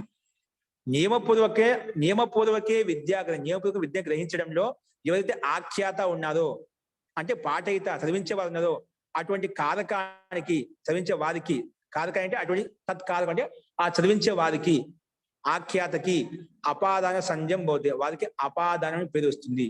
అంటే ఎవరితో అయితే నియమపూర్వకంగా విద్యను అభ్యసిస్తున్నామో వారికి అపాదానాన్ని పేరు. ఎవరికి పేరు? ఎవరితో అయితే విద్య నేర్చుకుంటున్నామో వారికి అపాదాన పేరు. విద్య అని కేవలం ఇది బ్రహ్మ విద్య, మనకు వేద విద్య కాదండి. ప్రతిదీ విద్యనే. అది క్రీడా విద్య కావచ్చు, సంగణక విద్య కావచ్చు, శిల్పకళ విద్య కావచ్చు, కృషి విద్య కావచ్చు, ప్రతిదీ విద్యనే. సంస్థలు అనేక విద్యనే. ప్రతి ఒక్కరికి ఒక యోగ్యత ఉంది. ప్రతిది కూడా విద్య అన్నమాట. అట్లా ఎవరితో అయితే విద్యను గ్రహిస్తామో, అది సామాన్యంగా స్థూలంగా మన స్థూల విద్య అంటే మనం ఏదైతే అధ్యయనం చేస్తామో, మనకు భౌతిక విద్య ఏదైతే ఉందో అది విద్యగా భావిస్తాము. ఎందుకంటే వీటి అంతర్గతంగా అన్ని వచ్చేస్తాయి అన్నమాట. సో ఎవరితో అయితే విద్యను అభ్యసిస్తున్నామో, అధ్యయనం చేస్తున్నామో వారికి అపాదాన సంజ అని పేరు. ఆఖ్యాతోపయోగే, ఆఖ్యాత ఎవరైతే ఉన్నారో అంటే ప్రతిపాదిత ఎవరైతే ఉపయోగే, నియమపూర్వక విద్య ఎవరైతే గ్రహిస్తున్నారో, అంటే ఎవరితో అయితే గ్రహిస్తున్నారో వారిలో పంచమి విభక్తి వస్తుంది, వారికి అపాదాన పేరు. సో సూత్రార్థం ఏమైంది? దీని యొక్క అభిప్రాయం వచ్చింది, ఎవరితో అయితే విద్యను నియమపూర్వకంగా గ్రహిస్తున్నామో వారిలో, ఎవరితో గ్రహిస్తున్నామో వారికి అపాదానం అని పేరు. సో ఎవరికైతే అపాదానం పేరు పెడితే అపాదానం ఏ విభక్తి వస్తుంది అంటే పంచమి విభక్తి వస్తుంది. ఏమొస్తుంది? అపాదానే పంచమి విభక్తి వస్తుంది. సో అందుకే ఇక్కడ ఉపాధ్యాయాత్ అధీతే, ఉపాధ్యాయుడి చేత చదువుతున్నాడు. ఉపాధ్యాయాత్ ఆగమయతి అంటే అర్థం చేసుకుంటున్నాడు. అవగమ అంటే ఉపాధ్యాయుని చేత అర్థమే చెప్పుకుంటున్నామట. అవగమయతి, ఉపాధ్యాయాత్ అవగమయతి. ఓకేనా? ఈ రకంగా ఉపాధ్యాయుడు నియమపూర్వకంగా అధ్యయనం చేస్తున్నాడు. ఆగమయతి అంటే అర్థం చేసుకుంటున్నాడు. ఉపాధ్యాయుడు నిరంతరంగా నియమపూర్వకంగా అర్థం చేసుకుంటున్నాడు. ఓకేనా? ఉపాధ్యాయాత్ అధీతి అంటే ఉపాధ్యాయుడి చేత ఎవరైతే నిరంతరంగా అధ్యయనం చేస్తుంటారో వారి అటువంటి సందర్భంలోనే ఈ నియమం వర్తిస్తుంది. అందుకే ఎవరితో అధ్యయనం చేస్తున్నాడు? ఉపాధ్యాయుడి చేత, గురువు చేత. ఎవరైతే గురువు ఉంటే గురువు అధీతే, ఆచార్య అయితే ఆచార్యాత్ అధీతే, ఉపాధ్యాయుడితే ఉపాధ్యాయ అధీతే, అధ్యాపకుడైతే అధ్యాపకాత్ అధీతే. అంటే ఎవరితో అయితే విద్యను గ్రహిస్తున్నామో వారిలో పంచమి విభక్తి వస్తుంది అని చెప్పుకున్నామండి. ఓకే, ఇది ఈ సూత్రం యొక్క అభిప్రాయము. ఉపాధ్యాయ శబ్దం చేత కూడా పంచమి విభక్తి వస్తుంది. ఆ పంచమి విభక్తి వచ్చిన గసి స్థానంలో తా, గసి, గసాం, మీనాత్స్యాహ ప్రకారంగా ఇక్కడ ఆతుచ్చి మనకు ఉపాధ్యాయాత్ అనే రూపం సిద్ధిస్తుంది. ఇక్కడ కూడా మనకు తకార దకారం వచ్చేసింది జలాం జశంతే ప్రకారంగా. అలాగే ఉపాధ్యాయాత్లో కూడా తకారానికి దకారం వచ్చేసింది. ఓకే, అస్తు. ఇది ఈ సూత్రం యొక్క అభిప్రాయము. సో నెక్స్ట్ చూడండి, జని కర్తు ప్రకృతి. జని కర్తు ప్రకృతి. జని కర్తు షష్ఠి విభక్తి ఏకవచనము, ప్రకృతి ప్రథమ విభక్తి ఏకవచనము. ఇప్పుడు సమాసం చూడండి, జని కర్తు అంటే ఏమిటి ఇక్కడ చెప్తున్నాడు. జనేహి కర్త జనికర్త. జనేహి కర్త అంటే జనికర్త. ఆ జనికర్త చూద్దాం. జని యొక్క కర్తనే జనికర్త అని. తస్య జనికర్తు. ఓకే, ఇది షష్ఠి తత్పురుష సమాసం. జనేహి కర్త, జనేహిలో షష్ఠి విభక్తి ఏకవచనం విడగొట్టుకున్నాం కాబట్టి జనేహి కర్త జనికర్త అని చెప్పి చెప్పుకున్నాం. తస్య జనికర్తు షష్ఠి తత్పురుష సమాస. అస్తు. అపాదనం కారకే శబ్దాలకు అనువృత్తి వస్తుంది. ఇప్పుడు సూత్రాలను చూద్దాం. జన్యర్థస్య కర్త అంటే జాయమాన కర్త అంటే ఉత్పద్యమాన కర్త, ఉత్పన్నమవుతున్నటువంటి కర్తను జనికర్త అంటాం. అంటే జన్మకా జో కర్త అంటే జన్మకు ఏదైతే కర్త ఉన్నదో, జన్మకు ఏదైతే కారకమో కర్త నిమిత్తం ఏదో అంటే ఉత్పన్న హోనే వాళ్ళ ఉత్పన్నమైనటువంటి స్థితి ఎవరికైతే ఉందో, జన్యర్థ అంటే ఉత్పన్నమైన స్థితి ఎవరికైతే ఉందో, జన్యర్థ అంటే జన్మకా జో కర్త అంటే ఉత్పన్న హోనే వాళ్ళ ఉస్కి ఎవరైతే ఉత్పన్నమవుతున్నారో వారికి, అంటే జో ప్రకృతి ఉపాదాన కాలం అయితే ఉందో ఉస్ కారకి ఆపాదన సంజాయం అంటే ఎవరి ద్వారా అయితే ఉత్పన్నమవుతుందో వారిలో పంచవిభక్తి. ఈ సృష్టి ఎవరి ద్వారా ఎక్కడి నుంచి ఉత్పన్నమైంది? ప్రకృతి నుంచి ఉత్పన్నం. అంటే ప్రకృతికి అపాదన సంజాయం పేరు. పుత్రుడు ఎక్కడి నుంచి ఉత్పన్నమవుతున్నాడు? మాత నుంచి ఉత్పన్నమవుతున్నాడు కాబట్టి మాతకి పంచవిభక్తి. అలాగా జని కర్తు అంటే అది జన్యర్థస్య కర్త అంటే ఉత్పన్నం కావడానికి కర్త ఎవరైతే ఉన్నారో, ఒక వస్తువుకి కానీ ఒక పదార్థం కానీ ఒక వ్యక్తి ఉత్పన్నానికి కారణం నిమిత్తం ఏదైతే ఉన్నదో అట్లా జన్యర్థస్య కర్త అంటే జాయమాన ఉత్పద్యమాన ఎవరైతే ఉన్నదో తస్య అటువంటి కర్తకి అటువంటి ఉత్పద్యమైన వ్యక్తి ఎవరైతే ఉన్నదో వారికి యా ప్రకృతి ఏదైతే మూల కారణం ఉందో, మూల ప్రకృతి ఉందో, అటువంటి ప్రకృతి అంటే ఉపాదాన కారణం ఉందో అటువంటి ఉపాదాన కారణానికి తత్ కారకం అపాదాన సంజం భవతి. అటువంటికి అపాదాన సంజయాన్ని పేరుస్తుంది. ఉదాహరణ శృంగాత్ శరో జాయతే. శృంగాత్ శరో జాయతే అంటే బాణాలు తయారు చేస్తున్నాడు, బాణాలు ఉత్పన్నమవుతున్నాయి. అంటే బాణాలు ఉత్పన్నం కావడానికి మూల ప్రకృతి ఏంటి? బాణాల ముందు ఎక్కువ బాణం ఎక్కడి నుంచి వచ్చింది అంటే శృంగం నుండి వచ్చింది, అంటే కొమ్ముల నుంచి. కొమ్ములతో ఒక బాణాలు తయారు చేస్తా అండి. అవి నొక్కిలిగా ఉంటాయి, కఠోరంగా ఉంటాయని చెప్పి అవి పశువు కొమ్ములతోటి బాణాలు తయారు చేసేవాళ్ళు అంట. అందుకే శృంగాత్ శరో జాయతే. శృంగం అంటే కొమ్ముల నుండి, శర అంటే బాణము, జాయతే ఉత్పన్నం అవుతుంది. అంటే శరము ఉత్పన్నం కావడానికి మూల కారణం ఎవరు? శరం ఉత్పన్నం కావడానికి మూల కారణము శృంగము అంటే కొమ్ములు. అలాగే గోమయాత్ వృక్షికో జాయతే. గోమయం నుంచి అంటే పేడ, ఆవు పేడ నుంచి వృక్షికో జాయతే తేలు ఉత్పన్నం అవుతుందంట. ఏమవుతుందండి? ఈ ఎక్కువ అందుకే ఎరువులు ఏవైతే ఉంటాయో పేడ ఎక్కడైతే ఉంటుందో అక్కడ తేళ్లు అవి ఎరువులు ఎప్పుడైనా పంట పొలాలకు వేస్తేప్పుడు అవి త్రవ్వుతూ ఉంటే వేస్తూ ఉంటే పక్కకు ట్రాక్టర్లకు అట్లా మోస్తూ ఉంటే పొలంలో వేస్తుంటే దాని కింద తేళ్లు ఎక్కువగా ఉంటూ ఉంటాయి. తేళ్లు బయటికి వస్తూ ఉంటాయి అన్నమాట ఎక్కువగా. ఎందుకు? ఆ వృక్షికాలు ఆ తేళ్లు ఎక్కడి తయారవుతాయి? గోమయాత్ జాయతే అంటే వృక్షిక ఎక్కడి నుంచి ఉత్పన్నమైంది? వృక్షిక ఉత్పన్నం కావడానికి ఆధారం ఏంటి, నిమిత్తం ఏంటి? గోమయాత్. గోమయం అంటే పేడ, ఆవు పేడ అయితే ఉందో, ఓకేనా? అక్కడి నుంచి ఈ వృక్షికలు అంటే తేళ్లు తయారవుతాయి, ఉత్పన్నం అవుతాయి. అందుకే గోమయాత్ ఎక్కడి నుంచి ఉత్పన్నమైంది? అట్లా ఉత్పన్నం జన్యర్థస్య కర్త అంటే ఉత్పన్నం కావడానికి అంటే వృక్షిక తేళ్లు ఉత్పన్నం అవడానికి కారణం ఎవరు? గోమయము. బాణం తయారడానికి కారణం ఎవరు? శృంగం అంటే కొమ్ములు. అలాగా భార్యాత్ పుత్ర జాయతే. భార్య నుండి పుత్రుడు ఉత్పన్నమయ్యాడు. పుత్రుడు ఉత్పన్నం కారణం ఎవరు? భార్య లేదా మాత. అలాగా కారణం ఎవరు? మూల కారణం ఏదైతే ఉండే జన్యర్థస్య కర్త అంటే ఉత్పన్నం కావడానికి కర్త ఏదైతే ఉండే మూల కర్త ఏదైతుందో ఆ కర్తలో అపాదాన సంజయాన్ని పేరుస్తుంది. అపాదానం పేరు పెట్టుకోగానే అపాదానం ఏ భక్తి వస్తుంది? అపాదానే పంచమి ప్రకారం పంచమి భక్తి వస్తుంది. అందుకే గోమయాత్లో శృంగాత్లో ఇదే విధంగా మనకు కనిపిస్తుందండి. అంటే బాణాన్ని బాణం ఎక్కడి నుంచి ఉత్పన్నమైంది? కొమ్ముల నుండి. తేలు ఎక్కడి నుంచి ఉత్పన్నది? గోమయం నుండి అంటే గోబర్ అంటే పేడ నుండి ఉత్పన్నమైంది. సో ఇక్కడ గోమయ శబ్దం చేత పంచమి భక్తి టాంగ సింగ సామీనాథ్ శాప్రక అన్ని చోట్ల ఆత్ వస్తుంది. శృంగాత్లో సేమ్ అదే విధంగా టాంగ సింగ సామీనాథ్ శాప్రక ఆత్ వస్తుందండి. ఓకే, ఇది ఈ సూత్రం యొక్క అభిప్రాయం. ఇక్కడ ఏదో కింద ఇచ్చారు ఉదాహరణ జాయతేకి కర్త, ఇక జాయత ఉత్పన్నం అవడానికి కర్త ఎవరు? ఉత్పన్నం కావడానికి కర్త శరః బాణము. ఏది ఉత్పన్నవుతుంది? ఉత్పన్నమవుతుంది. ఏం ఉత్పన్నమవుతుంది? బాణం ఉత్పన్నమవుతుంది. కానీ ఆ బాణం ఆ బాణం ఉత్పన్నಕ್ಕೆ మూల కారణం ఎక్కడి నుంచి ఉత్పన్నమైంది? అది మూల కారణము శృంగము అంటే కొమ్ములు. అట్లా ఉత్పన్నం కావడానికి మూల కారణం అవుతుందో ఆ కారణంలో పంచవిభక్తి రావాలి. అది ఇక్కడ చెప్పాడంట. అది శరుక ప్రకృతి కూడా ఆ బాణం కూడా మూల ప్రకృతి కంటే ఉపాదాన కారణం అంటే శృంగము కొమ్ములు. ఉస్కి అపాద సంజ్ఞ హోయి, అందుకే వాటికి అపాదన పేరు పెట్టుకున్నాము. అలాగే గోమయ వృక్షికో జాయతే, గోబర్ అంటే పేడ నుండి తేలు ఉత్పన్నమవుతుంది. ఇక్కడ కూడా జాయతేకి ఉత్పన్నమవడానికి కర్త ఎవరు? ఏ ఉత్పన్నమవుతుంది? తేలు ఉత్పన్నమవుతుంది. ఆ తేలుడు ఎక్కడి నుంచి ఉత్పన్నమవుతుంది? గోమయం నుండి ఉత్పన్నమవుతుంది. అందుకే ఆ గోమయానికి అపాదన పేరు. అపాదానం పేరు పెట్టుకున్నాం. అపాదానం పేరు పెట్టిన తర్వాత అందులో ఏ విభక్తి వస్తుందంటే అపాదానే పంచమి ప్రకారంగా పంచమి విభక్తి వస్తుంది. ఓకే, ఇది ఈ సూత్రం యొక్క అభిప్రాయం. అస్తు. నెక్స్ట్ ఇంకొకటి రండి, ఒకటి ఉంది సూత్రం చూడండి.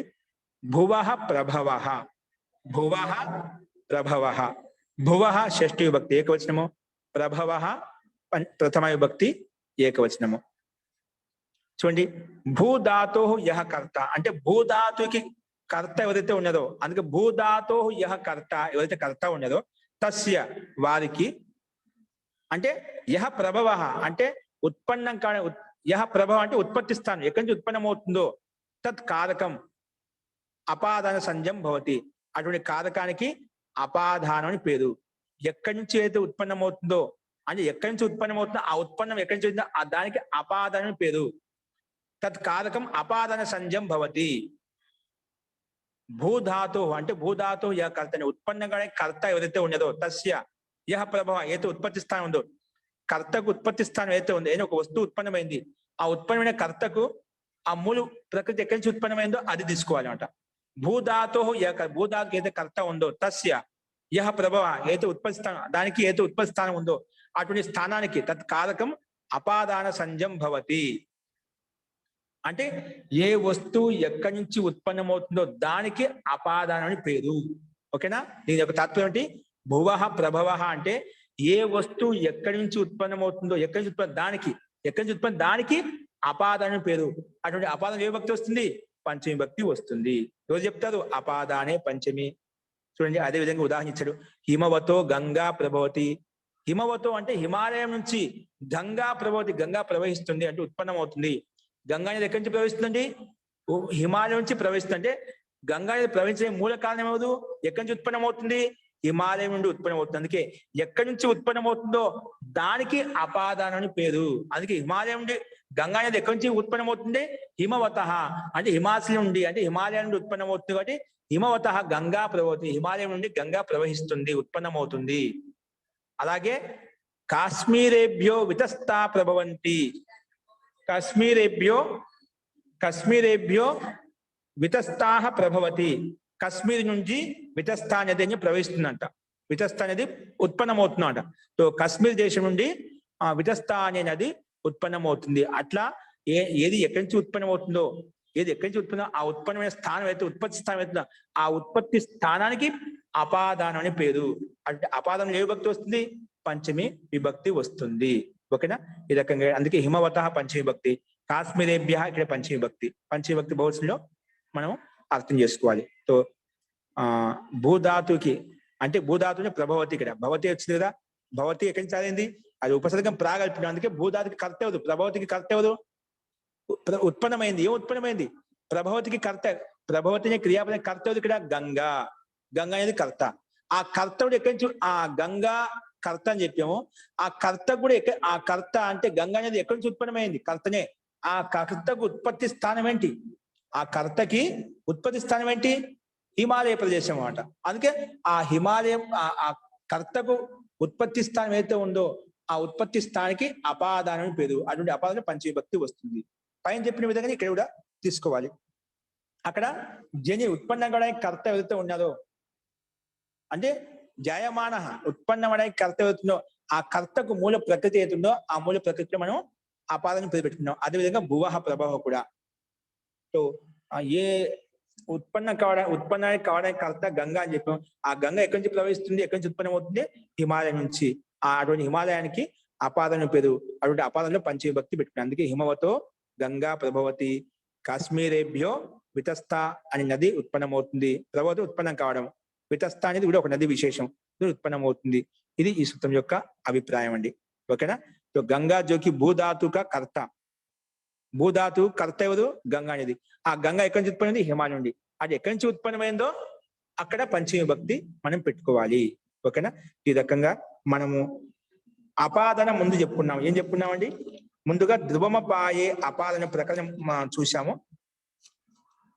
అందులో అపాదన ఎక్కడెక్కడ వస్తుంది అది చెప్పుకున్నాం. అపాదన ఎక్కడ వస్తుందంటే స్థిరంగా అపాయ ఎక్కడి నుంచి వేరవుతుందో, ఎక్కడి నుంచి వేరైనప్పుడు ఏదైతే స్థిరంగా ఉంటుందో ఆ స్థిరంగా ఉండేదానికి అపాదన పేరు పెట్టుకున్నాము. భయపడడానికి కారణం అయితే ఉందో ఆ కాలంలో అపాదన పేరు పెట్టుకున్నాము. రక్షించడానికి కారణం ఏదైతే ఉందో ఆ రక్షించడానికి కారణం ఏదైతే ఉందో ఆ కాలంలో అపాదన పేరు పెట్టుకున్నాము. అలాగే పరాజేర సోడహ, ఏదో మనం సహించలేమో, ఏదైతే సహించలేము, ఏ దాన్ని అయితే సహించలేము, ఏదైతే మనం సహించలేకపోతున్నామో అటువంటి సహించలేని తత్వం ఏదైతే ఉందో, పదార్థం అయితే ఉందో, విద్య అయితే ఉందో అటువంటి దాంట్లో కూడా అపాదన పేరు పెట్టుకున్నప్పుడు అధ్యయనాత్ పరాజయతే, విద్యను చూసి పారిపోతున్నాడు. ఏదాన్ని చూసి పారిపోతామో, ఏదాన్ని చూసి సహించుకోలేమో, ఏదాన్ని సహించలేమో దాంట్లో దానికి అపాదన పేరు పెట్టుకున్నాము. అలాగే ఎక్కడి నుంచి నివారిస్తున్నామో, ఎక్కడి నుంచి అంటే నివారిస్తే ఏదైతే ఇష్టమో, నివారించడానికి ఏదైతే ఇష్టమో అంటే ఎక్కడి నుంచి నివారిస్తున్నామో అక్కడ దానికి కూడా అపాదన పేరు వస్తుంది.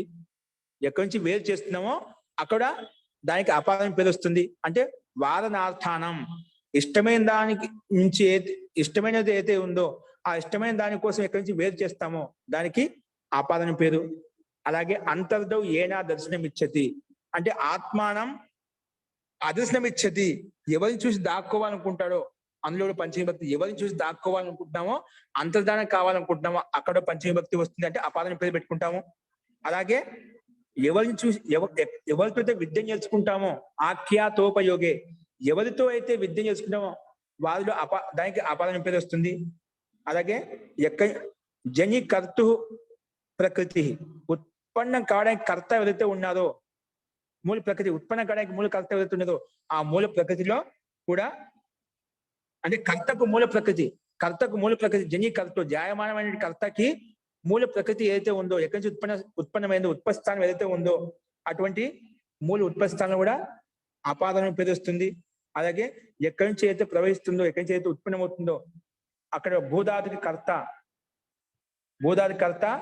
ఏవవుతుందో ఆ కర్త కూడా మూల స్థానం ఉత్పత్తి స్థానం ఏదైతే ఉందో దాంట్లో అపాదన పేరు వస్తుంది. అటువంటి అపాదనలో పంచమీ వస్తుందని చెప్పి మనము ఈ రకంగా ఈ అపాదాన అంటే ఏంటో మనం చెప్పాం. కాబట్టి పంచమీ ఎక్కడెక్కడ వస్తుంది, ఇక్కడ చెప్పిన అర్థాల్లోంచి మీరు ఎక్కడ పంచమీ కనిపించిందంటే మీకు ఎక్కడైనా కానీ ఏ రామాయణ మహాభారత భగవద్గీత వేదాల్లో పంచమీ వచ్చిందంటే ఇక్కడ చెప్పినటువంటి సందర్భాల్లో నుంచి ఏదో ఒక అర్థం కంపల్సరీగా ఉంటుంది. దీని దాటి పంచమీ ఎక్కడ ఉండదు అన్నమాట. పంచమీ ఉందంటే అది అసోఢార్థంలో ఉంటుంది, వాదనార్థంలో ఉంటుంది, ఏన అదర్శనంలో ఉంటుంది, భీత్రార్థం భయము లేదా రక్షించే అర్థంలో ఉంటుంది, లేదంటే వేరయ్యే అర్థంలో ఉంటుంది, లేదా విద్యా గ్రహణార్థంలో ఉంటుంది, లేదంటే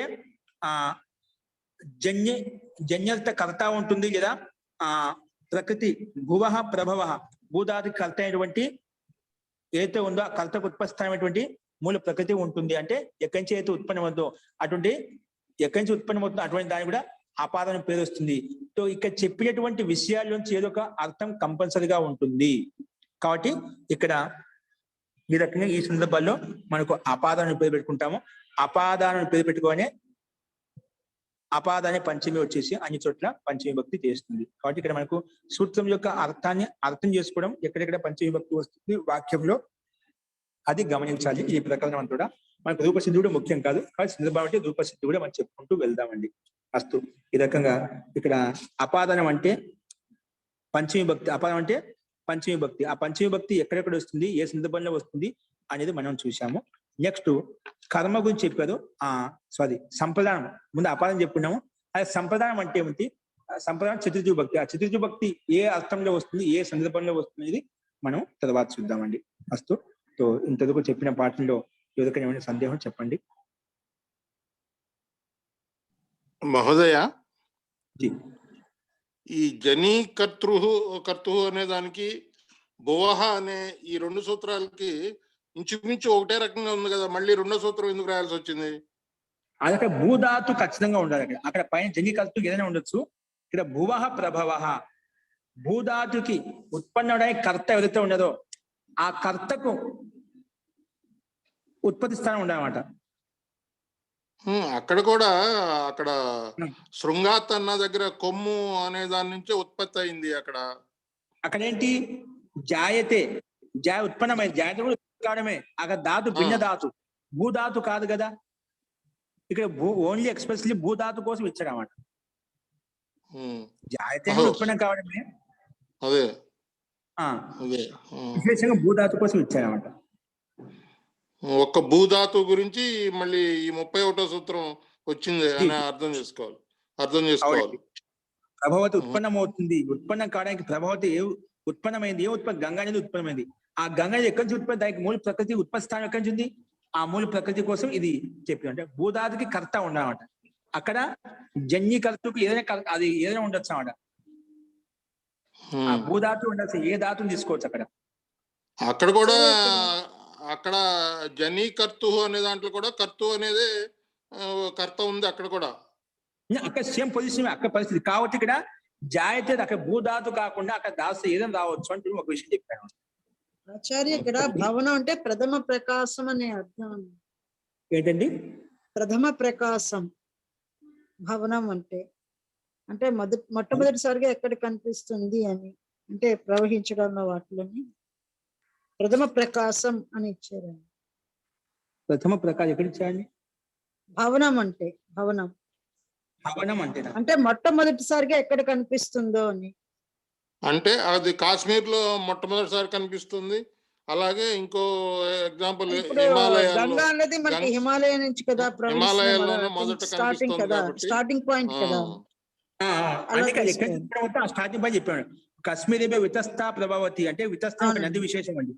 వితస్త అది మొదట్లో అక్కడే కనిపిస్తుంది కాబట్టి దాని పుట్టుక స్థానం అది, అందుకే కాశ్మీర్ బిహాన్ ఇచ్చి దానికి వస్తుంది అని చెప్తున్నాడు అక్కడ. ఇప్పుడు ఇది బాగానే ఉంది. ప్రథమ దర్శనం అనేది ఉంది కాబట్టి ఇది బాగానే, దానికోసం రాయాల్సి వచ్చింది అనుకోవచ్చు. ఈ సూత్రం వచ్చింది అనుకుంటే బాగుంటుంది. సరే మహోదయ, ధన్యవాదాలు. అదే ప్రథమ ప్రకాశం అని చెప్తున్నా. ప్రథమ ప్రకాశ అంటే ప్రథమ స్థాయి ఎక్కడి నుంచి ఉత్పత్తి చెందో తీసుకోవచ్చు. ఇక్కడ అక్కడ ఉత్పన్నం కావడానికి ఏదైనా కావచ్చు. ఇక్కడ మూల ప్రకృతి మీరు చెప్పినట్టుగా అంటే ప్రకృతి శబ్దం అక్కడ పైన వచ్చింది అన్నమాట, అక్కడ కూడా వచ్చింది. కానీ మనం డిఫరెన్స్ ఇక్కడ చాలా తేడా ఉంది. హిందీలో రాశారండి, హిమాలయసే గంగా నికలతి. మొట్టమొదటి ఎక్కడి నుంచి నికలతి అనేది ఇక్కడ హిందీలో రాశారు. మూల ఎక్కడి నుంచి ఉత్పన్నం అవుతుంది అది మూలంగా తీసుకోవాలి, కరెక్టే. ఇక్కడ మనకు పైన జనికర్తులో అక్కడ ఆ కొమ్ము తయారు జాయిత ఉత్పన్నం అవుతుంది. గోమయం శృంగార్ చేయొచ్చు, లేదంటే ఏదో దాంతో చేయొచ్చు, ఎడుదు కట్టెలతో చేయొచ్చు. అట్లా రకరకాలు ఉన్నాయి పానాలు చేయడానికి. కానీ ఇది ఇక్కడ ఉత్పత్తి కలిగింది అంటే ప్రవహించిందంటే మూల స్థానం ఒకటే కాబట్టి, హిమాలయం ఒకటే కాబట్టి ఇది ఇక్కడ వేరు చేసి మనం చూసుకోవచ్చు అండి. ఇప్పుడు ఇక్కడ వితస్తా నది అనేది కశ్మీరులో చాలా చోట్ల నుంచి బయలుదేరుతుంది. అందుకని అది బహువచనంలో పెట్టాడు, పశ్చిమి బహువచనంలో పెట్టాడు చూడండి. కశ్మీరేభ్యో. అది కాదండి, కాశ్మీర్ అంటే కాశ్మీర్ అనేది స్టేట్ కదా, అందులో మనకి గ్రూప్ ఆఫ్ డిస్ట్రిక్ట్స్ ఉంటాయి కాబట్టి అలాంటివి వచ్చినప్పుడు మనం బహువచనం తీసుకోవాలని నేను ఎక్కడో చదివానండి. అంటే ఇప్పుడు కాశ్మీరీ స్టేట్ కాబట్టి 4-5 ప్రాంతాలలో ఉత్పత్తి అయ్యి ఒక చోట కలుసుకుంటా ఉండొచ్చు కదా, పర్టికులర్ ప్లేస్ ఉంటుంది కదా. అదే మనకు మూల స్థానం కాదు, అది ఎక్కడి నుంచైనా మధ్య మధ్య కూడా దానికి ఏదో దానికి ఆనకట్ల మధ్య మధ్యలో వచ్చి కలుస్తుంది కాబట్టి అందుకే దానికి బహువచనం ఎక్కడి నుంచైనా ఉండొచ్చు. కాశ్మీర్ నగర విశేషం ఉంటే అది నుంచి ప్రవహిస్తూ ఉంది ఒకటి మేల్ నది, అక్కడి నుంచి అది మధ్య మధ్య బహువచనం పెట్టాడు కాబట్టి ప్రథమ దర్శనం ఒక చోట లేదు మహోదయ. అవునండి. ప్రథమ దర్శనం ఒక చోట కాదు, 4-5 చోట్ల ఉంటుంది. అది ఎక్కువ చోట, అనేక చోట్ల ఉంటుంది. అర్థమైంది మహోదయ, కానీ- అర్థమైంది. కానీ మీరు స్టేట్ ధన్యవాదాలు. ఎప్పుడు ఏదైనా తీసుకుంటే వేరే ఎగ్జాంపుల్స్ లో అంటే నేను చూసింది అబ్జర్వ్, ఏదైనా స్టేట్ వస్తే దానికి డెఫినెట్ గా ప్లూరల్ ఇస్తున్నారండి, బహువచనం. అది కూడా ఒకటి లేండి. అంటే ఆ ప్లూరల్ స్టేట్స్ లెవెల్ ప్లూరల్ ఉండాలి కాదు, ఇక్కడ ప్రసిద్ధమైనది కాబట్టి ఒకటి మనకు నిశ్చయ స్థానం కాదు కదా, అంటే అక్కడ ఇక్కడి నుంచి ప్రవహించవచ్చు. మధ్య మధ్య ఒకే స్థానం విశేషం నుంచి ఉండదు కాబట్టి మనం తీసుకోవచ్చు, ఇబ్బంది లేదు. అర్థాపత్తి అయ్యుండొచ్చు. ఇంకా అందుకంటే అది స్టేట్ ఇక్కడ విషయం అలా కూడా తీసుకోవచ్చు. జీ జీ జీ తీసుకోవచ్చు మీరు చెప్పినట్టుగా. ఓకే అండి, ఈ రకంగా మనం అపాదనం అంటే చూసాము. నెక్స్ట్ సంప్రదాయం అంటే ఏమిటి, సంప్రదాయం ఎప్పుడు వస్తుంది, చతుర్థ విభక్తి ఎప్పుడు వస్తుంది, అది రేపు చూద్దాము. అస్తు మంత్రపాఠ.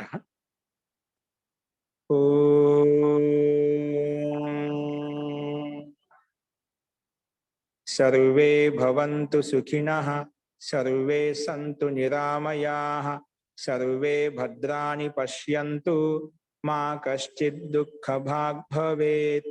ఓం శాంతి శాంతి శాంతి. సర్వేభ్యో నమః. అందరికీ నమస్కారం అండి. మహోదయ ఆచార్య మహోదయ జీ చెప్పండి.